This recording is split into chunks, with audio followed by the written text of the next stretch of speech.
Hi, everyone. I'm Abraham Salinas, Program Administrator Team Member with CivicWell, along with my colleague, Nora Katabi with CalStart.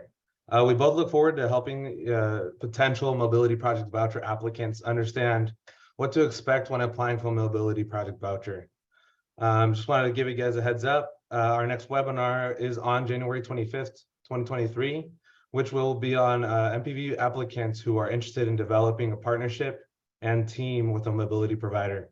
Attendees and participants will learn more about the mobility provider directory, understand what type of mobility provider is best suited for their project idea and community, and see the benefits of partnering with a mobility provider to successfully launch their service. This will be a very interactive and engaging webinar, so please stay tuned for that one. And before we begin the presentation, we'll just go over some logistics quickly. For security reasons, we're unable to allow anonymous meeting participants and to make sure all attendees' names are clear on the Zoom platform. If you have any questions, please first say your name and affiliation. As a reminder, this meeting is being recorded and will be available on the cleanmobilityoptions.org website, along with the PDF version of the slide deck and a Q&A reference sheet for reference. These materials will be available on the website within the next week or so.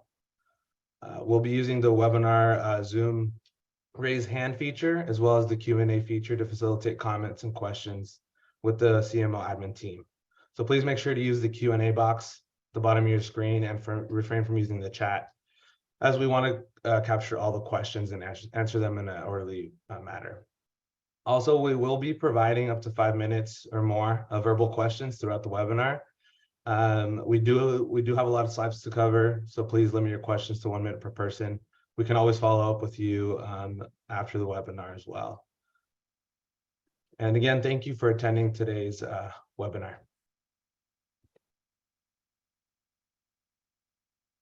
The Clean Mobility Options Voucher Pilot Program is administered through the California Air Resources Board and a program administrator team that includes CalStart, Shared Use Mobility Center, and CivicWell. Before we begin, let's take a poll to see what kind of organizations are represented here today.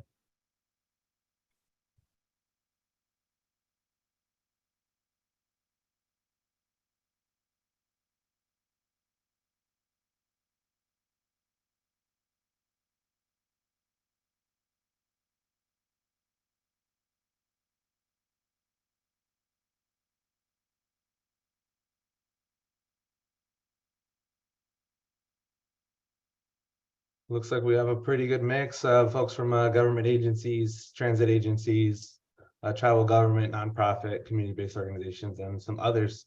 So a diverse group of folks here. Thank you.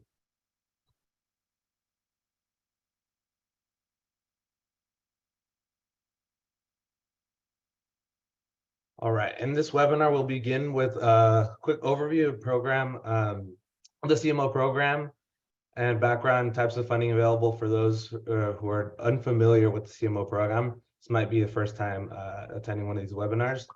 We'll then cover the voucher agreement, voucher funding requirements, some of the required terms and requirements, data collection and reporting, participating in the Clean Mobility Equity Alliance, or CMEA, and some very helpful resources and assistance that CMO offers on an ongoing basis.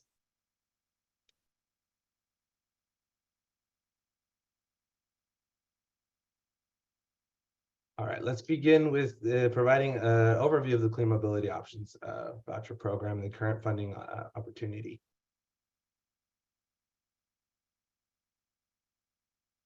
The Clean Mobility Options Program aims to help underserved communities start their own clean mobility programs by providing financial and community building support. Some of the program goals, CMO was created out of an effort to address barriers of clean transportation access for low-income and disadvantaged California communities that were identified specifically by Senate Bill 350 Barrier Study. This was commissioned by the California Energy Commission. The program aims to improve access to clean mobility options that are safe, reliable, convenient, and affordable to communities throughout California. It also aims to increase mobility options for low-income and disadvantaged communities by filling in gaps in existing transit services, offering first and last mile connection, offering greater mobility options in areas underserved by transit, and offering greater flexibility in location, time, directions of trips where limited or no access to transit. The program also aims to reduce greenhouse gas emissions and pollutants and improve air quality. The program also aims to expand zero emission vehicles equity and access through without the high cost of ownership. And lastly, CMO also provides local solutions to serve community needs and inform projects throughout the state while advancing workforce development in the clean transportation sector.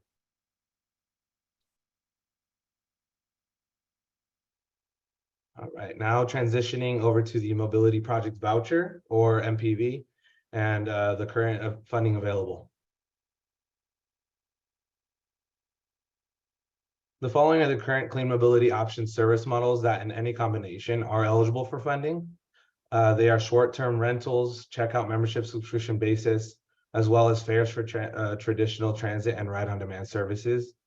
These include EV car sharing services, bike share and scooter sharing available to members on a short-term rental basis, carpool and van pooling, innovative transit services like on-demand shuttles, vans and buses, microtransit, for example, fixed route transit services, and ride-on-demand services similar to those provided by Uber or Lyft.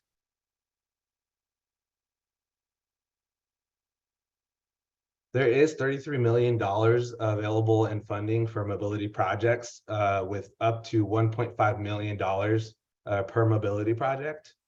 Mobility project agreements are for a 5-year term. And specifically, there is 7.5 million set aside for previous Window 1 community transportation needs assessment awardees, and additional $3 million set aside for tribal governments.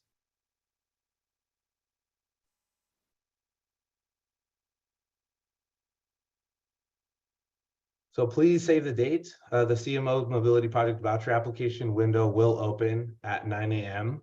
Pacific time on March 1st, 2023, and applications will be processed and approved on a first come, first served basis.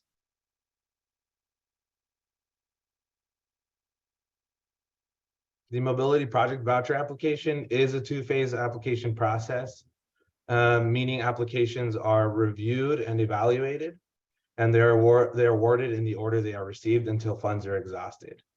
If the number of applicants submitted on the first day exceeds the funding amount, it will then trigger a randomization process. This non-competitive application process is intended to lower barriers for clean mobility funding in underserved communities, hence why it's being administered as a pilot. Phase 1 is open for all applicants and consists of basic eligibility that includes project team profile, a short project narrative, community transportation needs assessment that has been completed within the last 4 years upon submission, your project area profile, and the total requested voucher amount, as well as some supporting documentation.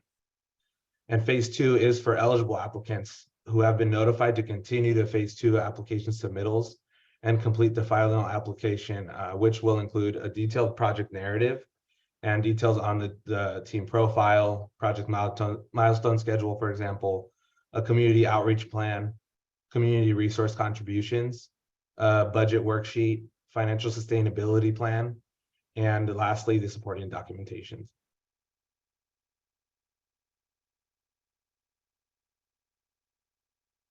So here's a timeline of what the Mobility Project Voucher application process will look like. This includes phase 1 and phase 2 and the voucher agreement execution timeline and window. As we all know, the MPV phase 1 application will open on March 1st, 2023, 9 a.m. Pacific time, and will close on April 5th, 2023 at 11:59 p.m. Again, if oversubscribed by 11:59 Pacific time on that first day, randomization will be triggered 1 week after opening the date, and application will be reviewed in the new randomization order, followed by this timestamped application received after the first day. During the submission timeframe, applicants are reviewed and for completeness within those first 4 weeks, and processes an order list posted. Our technical assistance team will help ensure that you submitted a complete application that is available for our review. Applications may be revised and resubmitted within the submission window. However, your initial recorded timestamps will no longer be valid. The CMO program does include a grace period for eligible applicants. During this time, the application evaluation occurs after the submission period closes, with the opportunity to provide more minor clarifications such as clerical issues, miscalculations, some discrepancies in information, and they will be modified within 5 calendar days upon receipt of the clarification notice. After the evaluation process has been completed for eligible applicants and grace period has ended in phase 1, the program admin team will send a notice to proceed to phase 2 to eligible applicants by May of 2023. Applicants will have up to 3 months to submit their application for phase 2, and the CMO technical assistance team will work with phase 2 applicants to support with required documents and processes. I know that's a lot. We'll have time for questions later, but with that, I'll pass it on to Noor.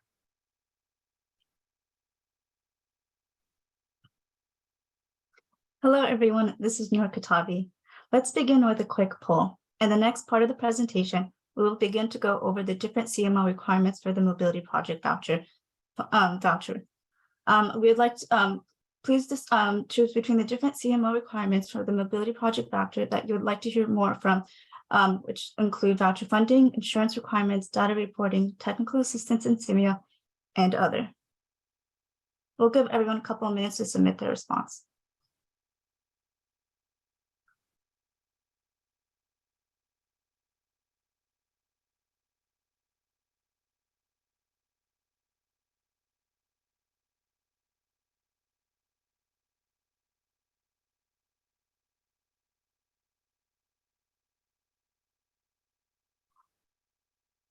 All right, then let's look at the submissions. I can see that participants would like to learn more about voucher funding, insurance requirements, data reporting, and also technical assistance, including CMO.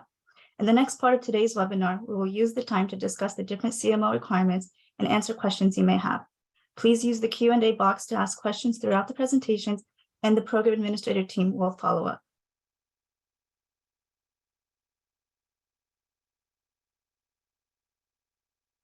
Okay, now let's talk about the voucher agreement and voucher funding requirements. This section addresses the voucher agreement and funding term and lists what project costs are eligible under the Mobility Project Voucher.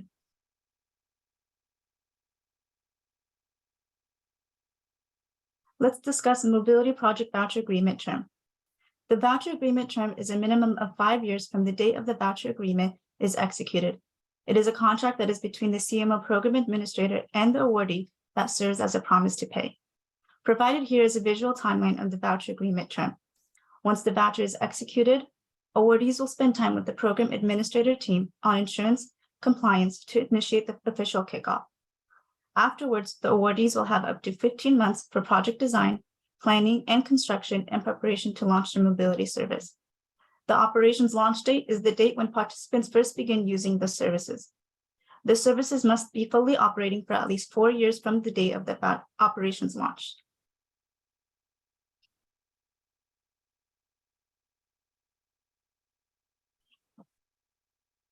Now that we have reviewed the voucher agreement term and timeline, let's now discuss the voucher funding term and the eligible project costs.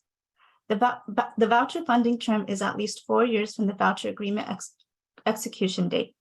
This means CMO funding can be used for all eligible costs incurred during the planning and construction period and the first 3 years of project operations launch.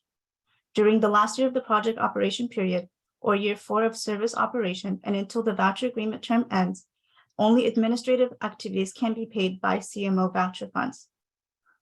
Voucher-based funding is different from grant funding. You don't receive the funds up front. Instead, payments are issued when project milestones are reached, costs are incurred, and corresponding insurance requirements are met. Now let's discuss the eligible project costs that will be reimbursed by the program administrator team for project activities approved in the voucher agreement. Let's begin with planning.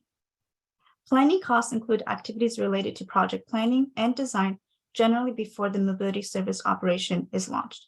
This can include consultant fees, participation in technical assistance, for example, the Clean Mobility Equity Alliance, also known as CMO. Next, we have outreach and marketing. Outreach and marketing includes all activities for conducting community outreach, educational forums, collecting community input, promoting the service, and educating community residents.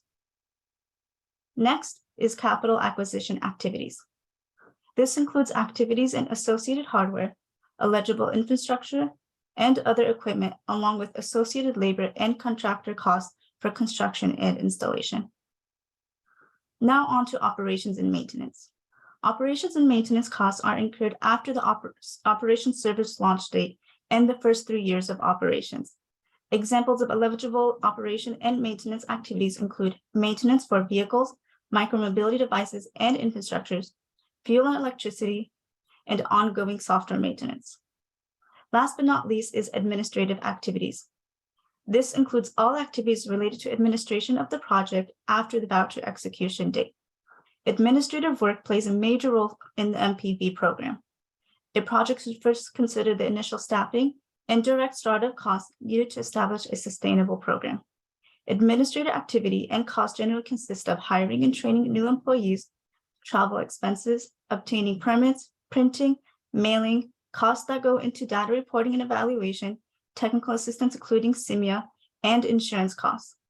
As you begin to estimate costs for administrative activities, it is important to be cognizant of the costs that go into insurance policies and renewals. The cost of insurance can be around $40,000 to cover the 5-year voucher agreement term and the mobility service model. Under each activity, we have provided an estimate of project costs to use as an example when budgeting the $1.5 million voucher funds towards eligible costs.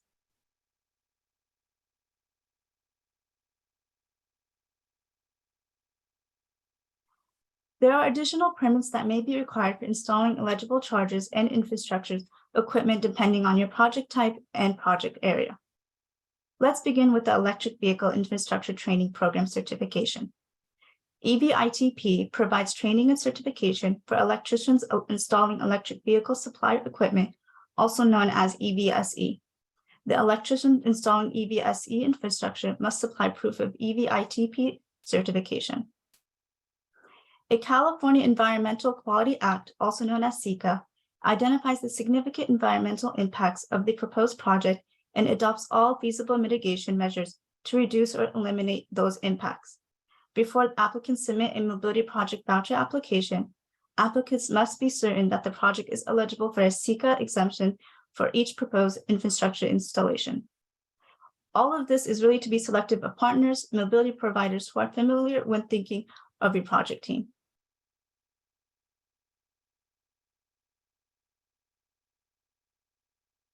Let's begin reviewing the insurance requirements under the Clean Mobility Options and Mobility Project Voucher.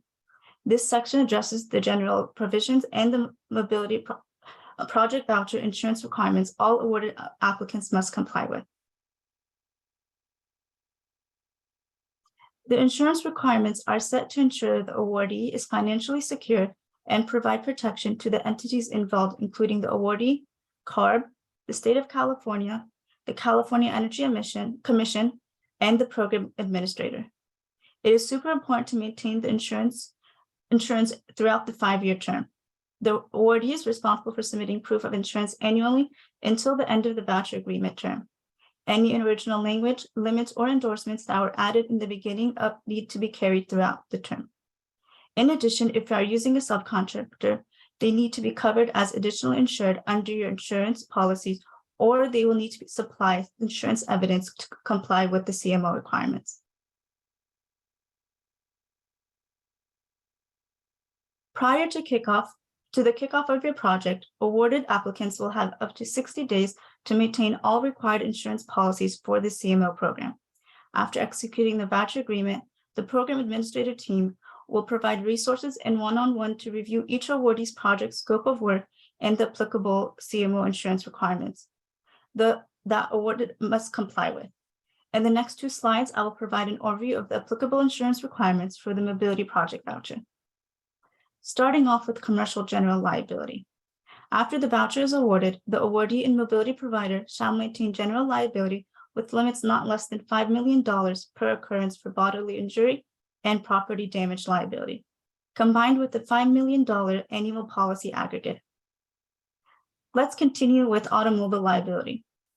For CMO shared service motor vehicles, including car share, van pooling, or fixed route transit, the awardee and mobility provider are required to provide a business automobile liability insurance for limits not less than $5 million combined single limit.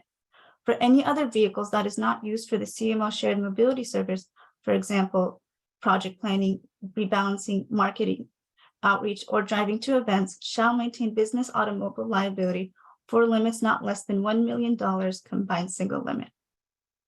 For any CMO shared e-bike and scooter services, in addition to the insurance requirements I listed prior, the awardee or the entity that procures bikes and scooters must supply specific coverage for electric bikes and scooters. Proof of e-bicycle and scooter coverage can be provided in two different ways. If the coverage is from an electric bike and scooter carrier, only the certificate of insurance is required showing specific insurance for electric bikes and scooters. Or if the coverage is endorsed to the general liability policy, the insurance company must supply a separate endorsement showing proof of electric bike and scooter coverage.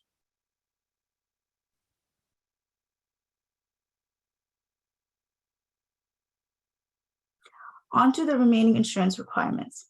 The awardee and its subcontractors shall maintain statutory workers' compensation and employers' liability coverage for all its employees, students, interns, and/or volunteers who will be engaged in the performance of the project, and maintain an employer's liability limits of $1 million. For a nonprofit organization with 100% volunteers only, the organization will provide a volunteer accident insurance policy with a limit not less than $1 million.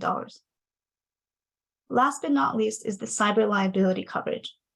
The awardee and its subcontractors shall maintain cyber liability coverage and maintain limits not less than $1 million per occurrence or claim. Coverage should be sufficiently broad to respond to copyright, trademark, trade dress, and informational theft, among others.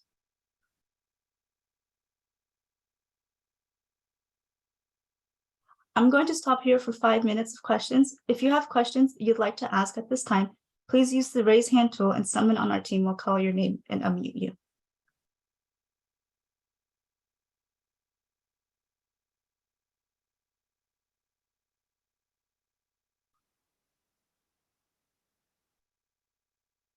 Go ahead, Craig.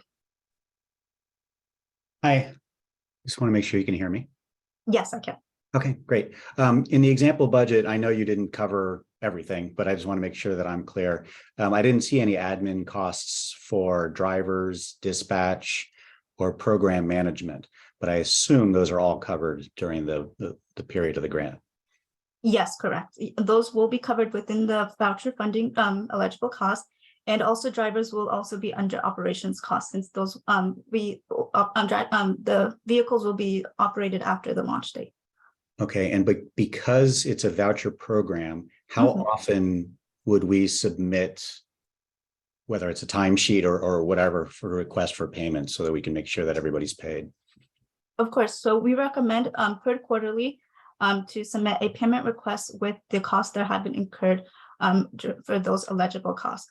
We also, we don't require, there is no limit. So whether the awardee would like to submit one monthly, that is also acceptable. But we do recommend a quarterly submission. Okay, thank you very much. Of course.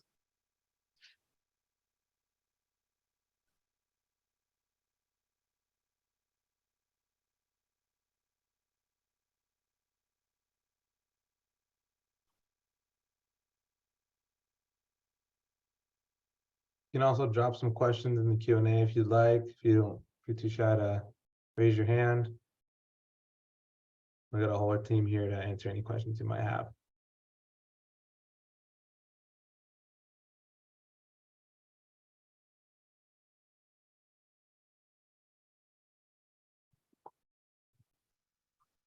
We received a question in the Q&A box. Will applicant eligibility be discussed today as well?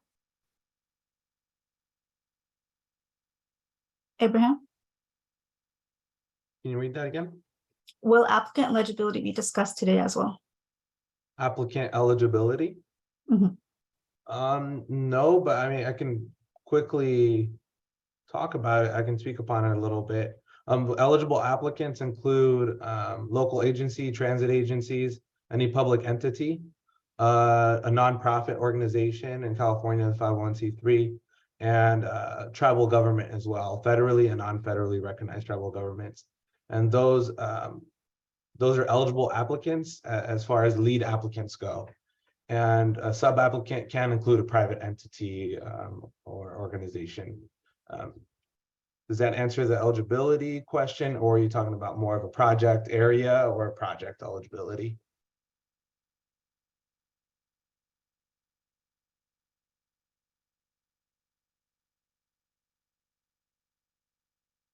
Lonnie Mason. Yes, one question. I clicked on the link there, right? And the link that you got provided in the chat, and it said the application has expired. It expired December 7th. And what is that, sorry if I'm, I just got on late. I'm sorry. Totally fine, Lonnie. That was for the community transportation needs assessment application. Mhm. Are you familiar with CTNA or community needs transportation? Yes. So when did that end? I didn't get any, but go ahead and explain it. Yeah, that application window did close on December 7th. We were oversubscribed and we're in the process of evaluating those applications. So that's where that December 7th date is popping up. But for the window 2 for the mobility project vouchers, that will be opening on March 1st. So the application is not opened yet. So the community needs assessment voucher focused on what did it for? What was the purpose in the process? So the purpose of the community transportation needs assessment is to understand any transportation gaps or needs in the community. Mm-hmm. It's more of the analysis and finding possible solutions to meet those barriers or transportation gaps and needs in a specific community. Whereas the mobility project is to fund, a solution to transportation needs in a given community. Wow, I missed that. You missed the needs assessment. Yeah, because definitely, our community needs, that information. And that could be my fault. Something happened. I don't know. I wasn't given any update, but I know I have to check. And that could be my fault.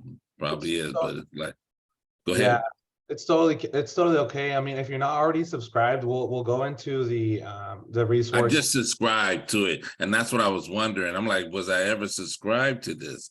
And because I didn't get any detail, I've been on so many meetings, and so that wasn't like brought to our attention at all.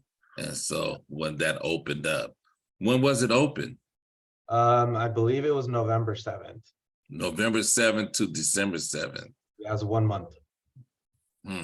Yeah, and we did some initial outreach. We hosted webinars. We did our best to try and get the word out. And I think one advantage to subscribing to the newsletter is we consistently trying to communicate that. Yeah, because I thought we were signed up for that.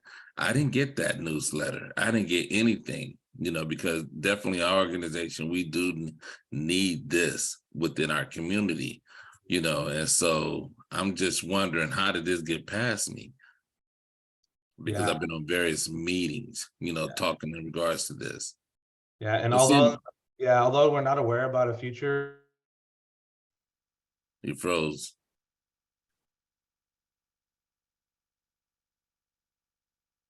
You froze. Well, okay.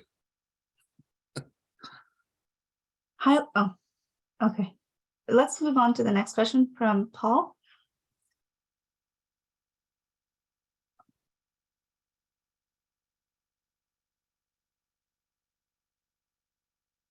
Hello, this is Paul. Can you hear me? Yes, I can. Great. Hi, everyone. This is Paul Hernandez with East Bay Community Energy. Thank you for the presentation today. This was a clarification question that I had specific to the 4-year period for the needs assessment. Could you define what date that is from? So from what period to what period in order for an eligibility for the needs assessment? The 4-year needs assessment is, at least to me, is a new definition. So clarification there would be appreciated. You want to take that, Nora? You want me to tackle that one? You can go ahead, Irvin. All right. Thank you, Paul. So the needs assessment, it needs to be completed by the time of submittal. So if you submit on March 1st, the needs assessment would have to be completed by that date. Great. And so backtracking 4 years from March 1st to 2023. okay, backtracking from 2023 March 1st. Got you. Thank you. I did want to answer one question from the Q&A box out loud before we move forward. And it's, I thought from Sarah, if payment requests are based on milestone achievement. And yes, with every payment request, we will be looking at the project milestone schedule to see that the different line items have been met for the costs that have been incurred in the payment request.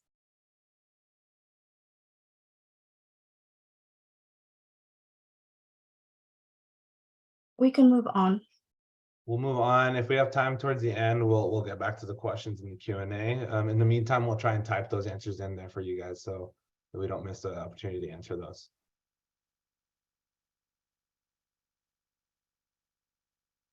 All right. So thanks for all your questions. Now let's talk about the data collection and reporting requirements from CMO. This is part of how our team is evaluating CMO's impacts on climate and communities. We're not asking for this data just for projects or defining success. We simply want to learn what we can from each individual project and the program as a whole. And with that, we can support you in understanding your project's impact in your community.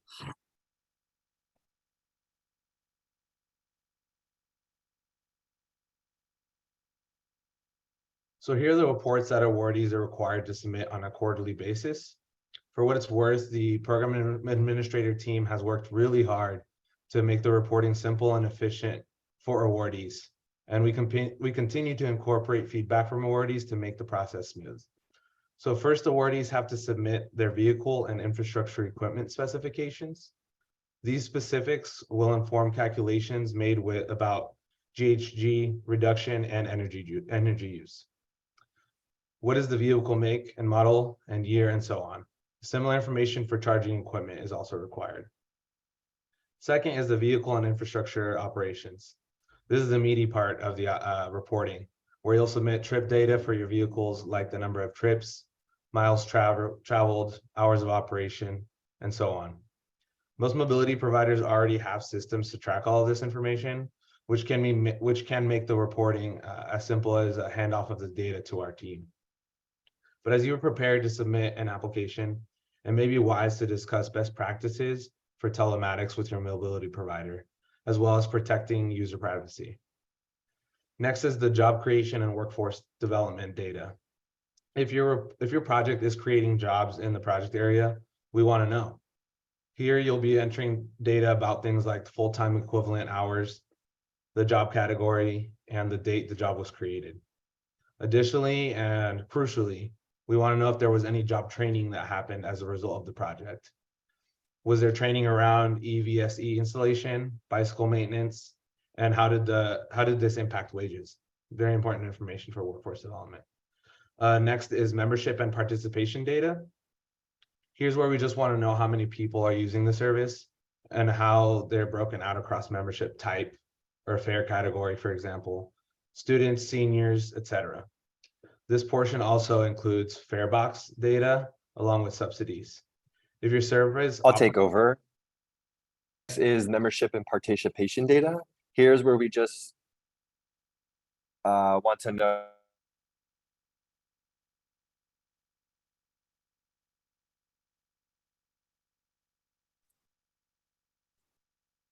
Sorry, you missed you, Mateo? Yeah, I was just covering for you. Yeah, I think your internet went out, but I'll let you go. All right, sorry about that. I might have cut off for some reason. All right, so I'll just get back to the next is membership and participation data. I was already there, sorry. Okay. Also, we have a report for community engagement and outreach, where you'll talk about efforts to promote or get feedback on the service. Things like how you did the outreach, events or flyers, for example, how many participants were there, how was the outreach made accessible and inclusive, and so on.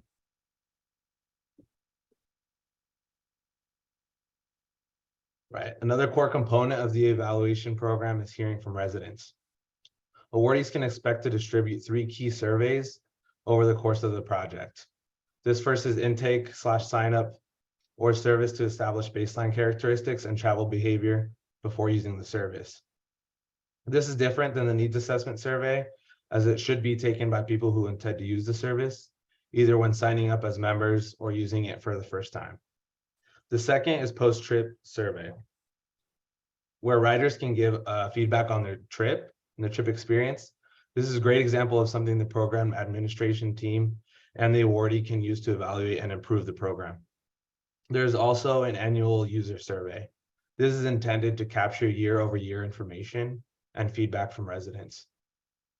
There's still some internet transportation needs. For example, how has the service changed their travel behavior? How comfortable are they using the service, and so on. All these can be delivered using a survey tool provided by CMO. Awardees can use the tool to create their own surveys throughout the program as well, and have access to results, all the survey data, to create graphics, reports to use however they think it is useful.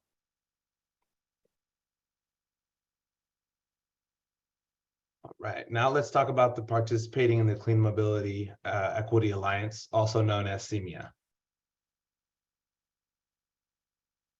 So what is CMEA? It's a peer-to-peer community of practice to support project implementation among past and present CMO awardees, awardees of other grants supporting clean mobility, like STEP and CMIS, technical experts, and mobility stakeholders.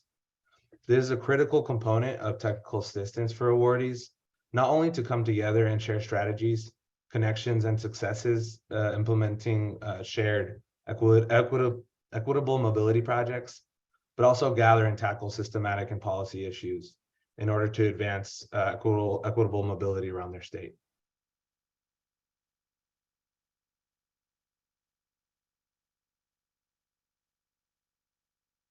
So what should you expect as a CMO awardee in regards to CMEA? Required virtual meetings to connect with other MPV awardees and entire CMEA network, optional virtual or in-person trainings on topics to support MPV implementation, networking and advocating in a statewide group, an annual in-person convening of the network.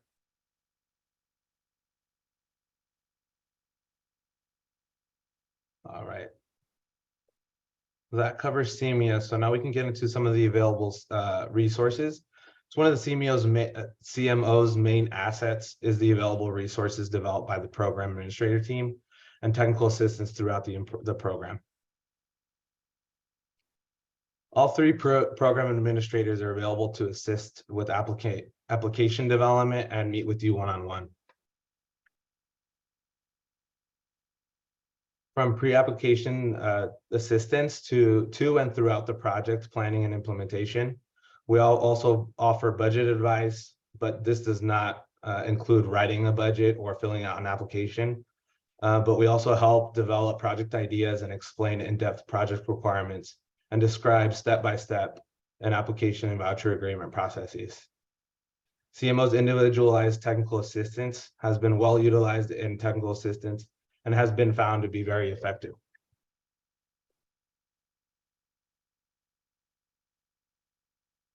So these are the various ways one can receive technical assistance support. You can complete an online CMO form at cleanmobilityoptions.org/help. You can call us directly. We're pretty responsive on that, using the number seen on your screen.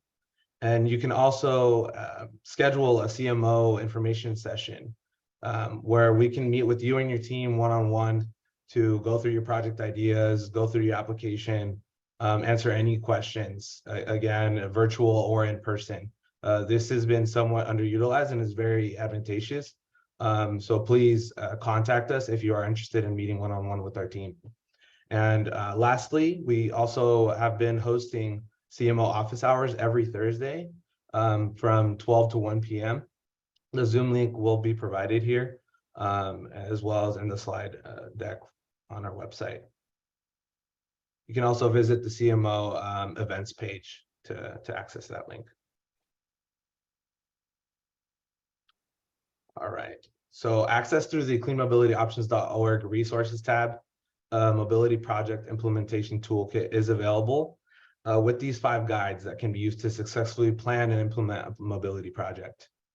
They can help with calculating costs and learn about budgeting throughout the planning and construction phase and the operation phase of the mobility project. Hiring locally, this is to learn about hiring positions, budgeting, and strategies to create a team for your mobility project.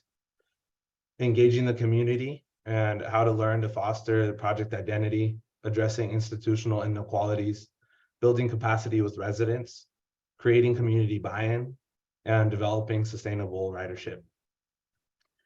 You can also finalize contracts and procurement. This is to learn about procuring new mobility service operators, construction and maintenance services, project management services, or any other necessary contractors.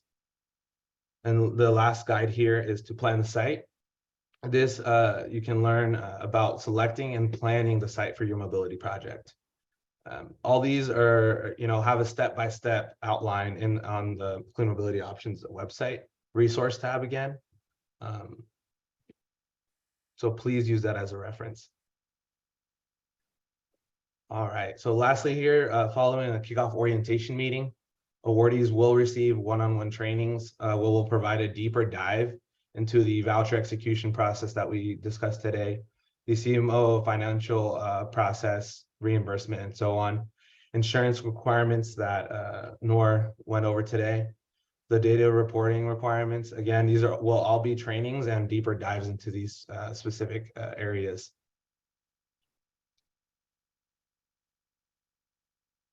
And as a reminder, the next webinar we'll be hosting will take place on January 25th from 11 to noon.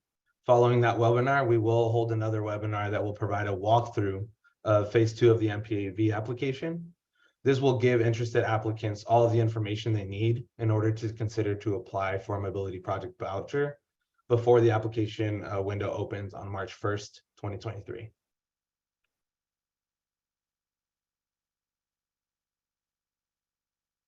With that, we can take any last questions you may have. We can also go into the Q&A box and answer those live as well. But that concludes our presentation.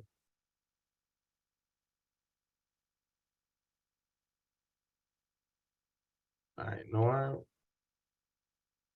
we can get to some raised hands here. Yes, let's begin with Nicole. Good afternoon. I just wanted to ask if the January, I believe you said January 25th, if that's the last webinar before the application opens. No, we will have 2 more webinars that will go over the phase 2 of the MPV application, and those will be in February 15th for the general audience, and then February 16th for our tribal government agencies. Okay. And then today's presentation and recording will be available on the website, right? Yes, correct. It will be available within a week or 2. Okay. Yeah, and it'll also be sent to you via email. Okay. So anyone who attended today will receive that as well. Thank you. No Thank you. problem. We got Alika. Yes, hi. Thanks so much for taking my question. So I was wondering if you could provide a little bit more clarity on just the connection, if any, between the Community Transportation Needs Assessment and the CMO program. I know that application window has closed for the needs assessment, but I'm wondering if you have to have gone through and done the needs assessment in order to apply for this program, or kind of how that works. Yeah, thank you. So the needs assessment is a requirement in order to apply for a Mobility Project Voucher, but it does not need to be a CMO funded needs assessment. Some applicants and many have actually conducted their own needs assessments and are going to be submitting those needs assessments as part of their mobility project voucher. And those needs assessment components, they're all laid out on our website, but it really includes some basic information about data related to transportation gaps in the community, a couple community engagement activities, a community survey, and then a final report that summarizes all of that. And then that needs assessment should be directly correlated to the mobility project that you're proposing in your application. Got it. And the needs assessment does need to be tied to also to that project area you'll be submitting in your application. Got it. Okay, that's super helpful. And then just a follow up on that. So I'm assuming that that needs assessment that meets those requirements needs to be complete, by the time you're actually applying. Correct. Okay, got it. I think, I guess one more quick question is in terms of sites. It sounds like for this program, that needs assessment could cover sort of a potentially multiple sites, but I'm just looking for a little more clarity on that. Yes, it would have to be multiple sites within, a general area. Like you can't have Northern and Southern California and call it one project. Sure. It could be, non-contiguous census tracts within a community. We do have a mapping tool. I'm not sure if you're familiar with it or not, but that mapping tool gives you what you would be submitting in your application as an eligible area or not within that given area or project. Great. Thank you so much. Of course.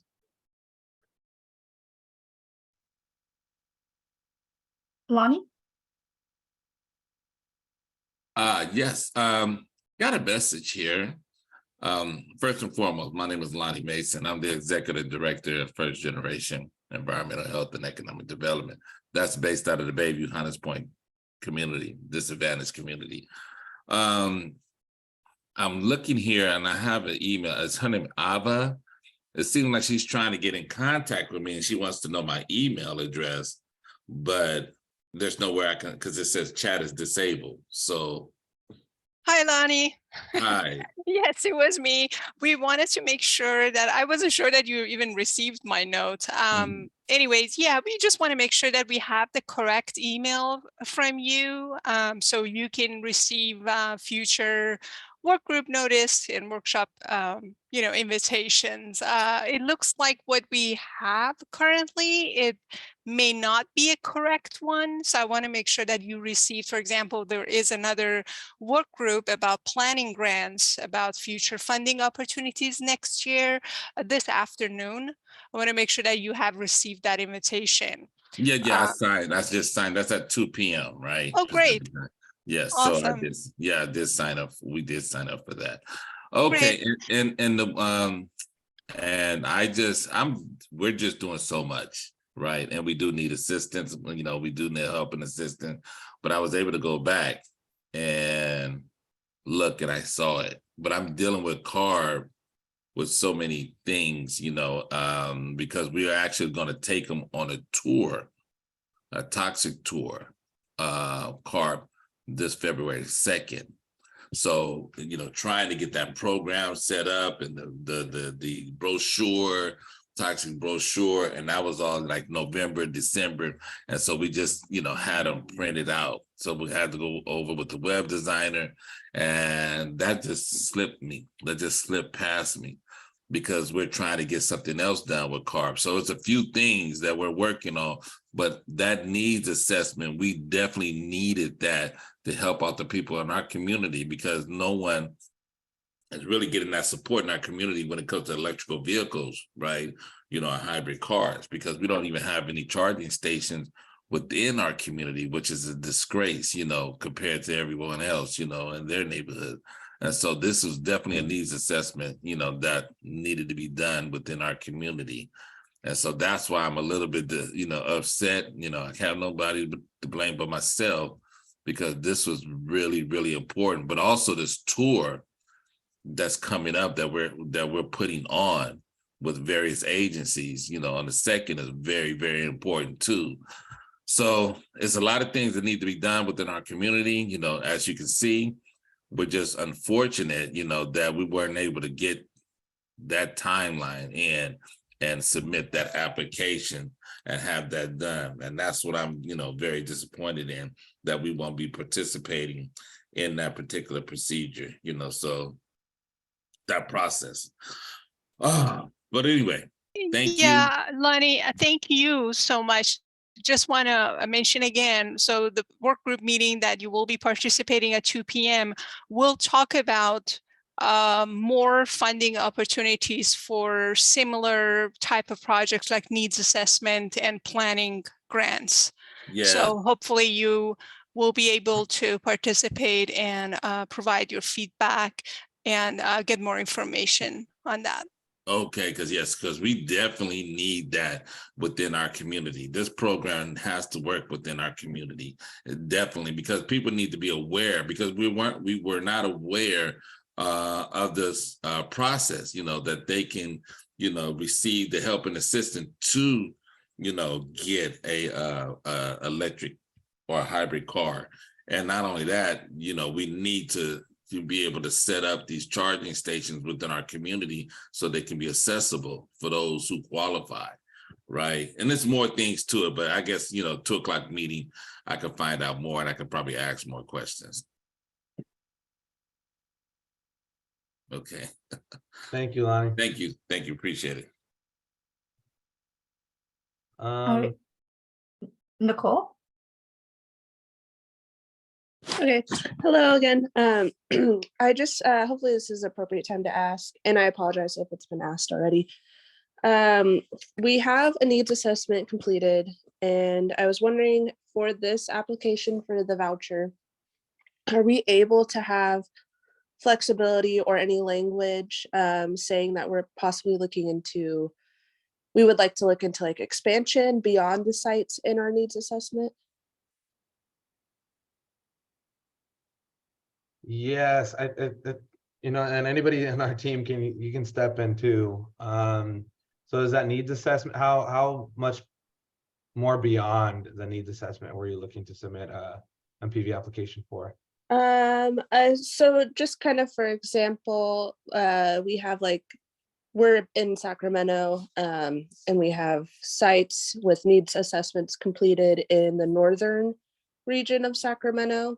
But and obviously we want to, still work with those sites, but as we're working with those sites and, and with the funding, would we be able to maybe propose that we want to look into southern Sacramento and kind of assist sites out in that location? Or will we need to have had a needs assessment done in order to do new sites, if that makes sense? Yeah, that makes sense. We can follow up with you unless someone can jump in here. I mean, it makes sense, but I'd have to follow up with you on that one. Okay. This Thursday is a office hour, right? Yeah. Okay. And that's when we'll have there's 4 of us there every Thursday, so we Okay. can work through that one. I'll jump in that on Thursday and ask the question again. Awesome, please do. Okay. Thank you.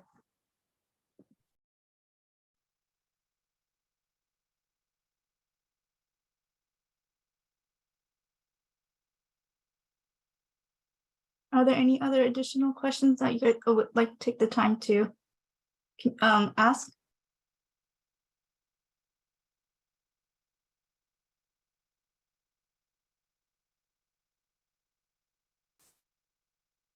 Looks like there are 2 more hands raised. Yes, Priscilla?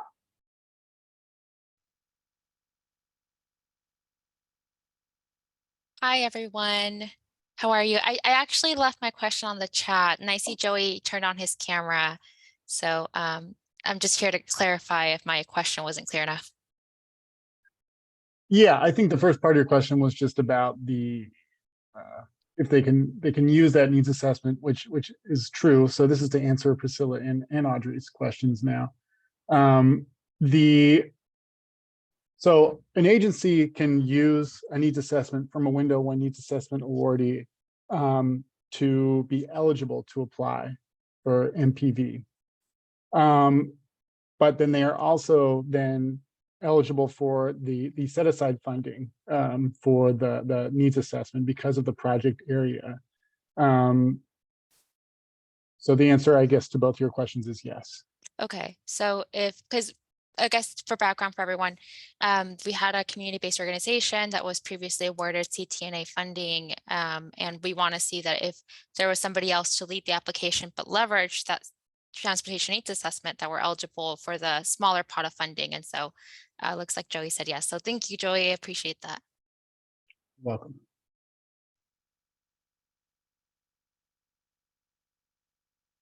Lonnie, do you have additional questions? Oops, no, let me lower my hand. Okay. I'm sorry. No worries. Okay. Just wanted to make sure.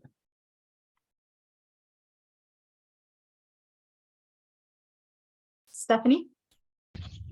Hello, this is Stephanie Charkovitz with the Sacramento Air District. I am the lead staff implementing the Our Community Car Share Sacramento program. So my question is about legacy projects applying. And as I understand it, we don't have to complete a needs assessment because we have we have a working project. My question is, what is required? Do you have some specificity on what is required in place of those needs assessments, so we make sure that we've got all our ducks in a row as we're getting ready to apply? Yes, of course. So within this needs assessment, survey methods, engaging with the community within the project area that is looking into the clean transportation gaps with the community.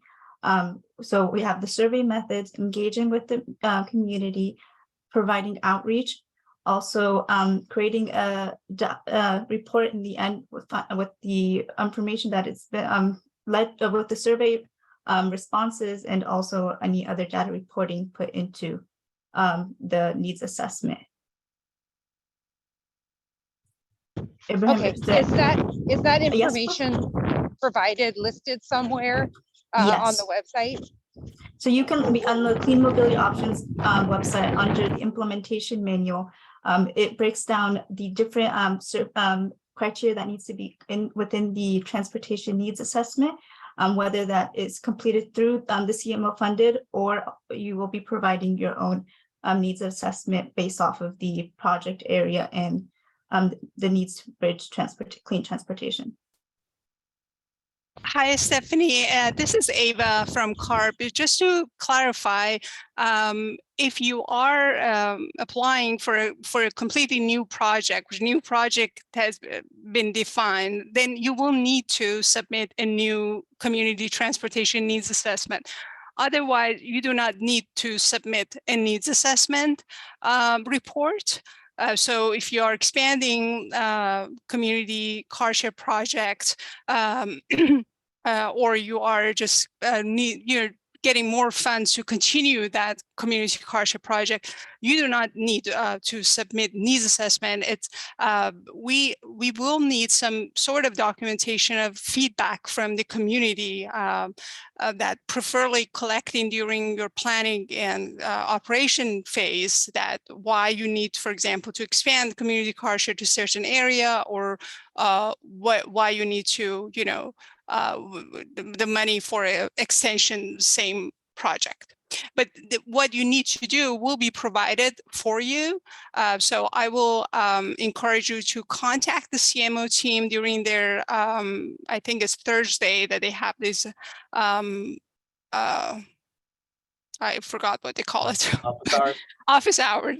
Yes. So then they can explain you what you exactly need to do. But yes, you're right. You do not need to do a needs assessment if you're not applying for a new project. Okay, thank you, Ava. I appreciate that. And I'll plan to join office hours as soon as we can. Thank you. Thank you.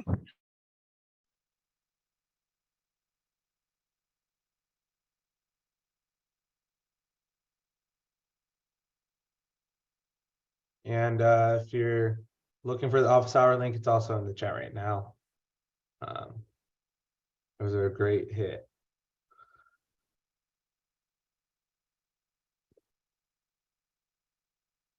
Any other questions? I know we got about 55 folks online, so we still have time if you have any questions at the moment.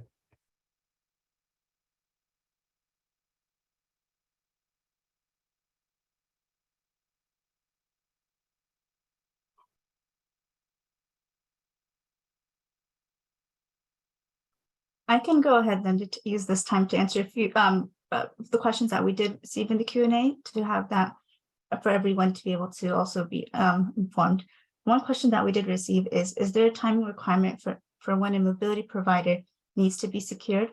And to answer that question, you would need to have a mobility provider on your team when you submit an application, or be an eligible mobility provider yourself.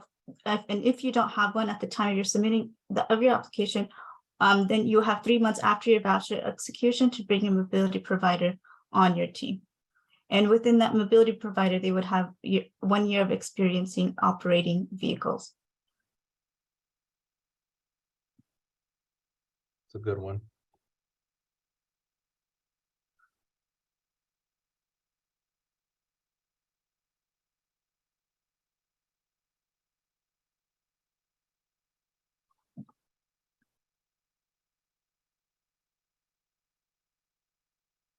You can also read another one out loud, Nora. I'm not sure why I can't see any of the answered questions, but that might be helpful. Yes, so another question we received was, can a community who receives funding and completes a needs assessment partner with a government agency and have that government agency be a lead applicant? So yes, the agency is a lead applicant and will need a letter of support from the organization that was the lead on the needs assessment.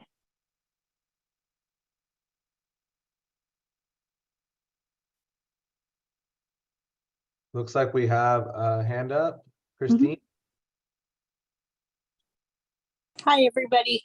So I already have a needs assessment for the expansion of our dial-a-ride service and some potential car sharing programs. And we want to expand our application to include expanded transit services as well. We've just completed a survey. We conducted an additional survey. So as far as our needs assessment document, can we just include the needs assessment and then update the additional information that we've gotten from a recent survey around expanding our transit services, and that would be sufficient as far as our needs assessment report? Yes, again, as long as that original needs assessment report was done within the past 4 years, you would just be updating that, right, to include the new service. Yes. Mm-hmm. Yeah. Okay, thank you. Of course.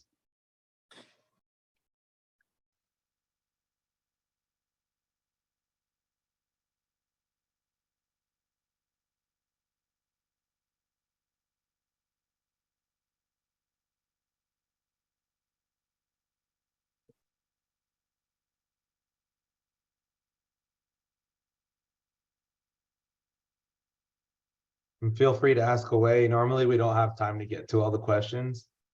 That's why we shortened the presentation a little bit.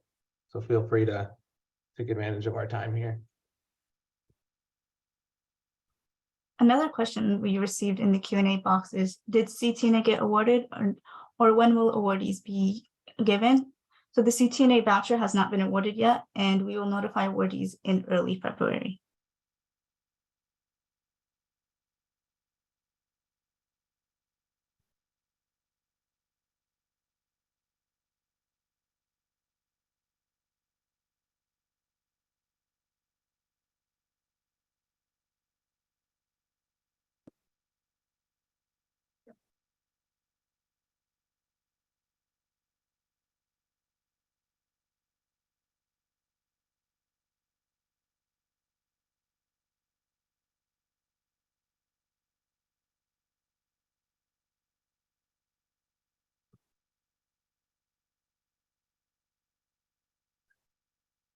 Thank you for everyone attending the Clean Mobility Setting Expectations webinar for the Mobility Project Voucher. We appreciate your time joining our webinar and being a part of the a participant and learning more about the Mobility Project Voucher and what to expect within the 5-year voucher agreement term. I hope you have a wonderful rest of your day. And as a reminder, the webinar and the recording of the webinar and the questions and answers from the Q&A box will be sent as a follow-up to participants attending today's webinar and also be located on the Clean Mobility Options website. Thank you so much, everyone. Have a wonderful rest of your day.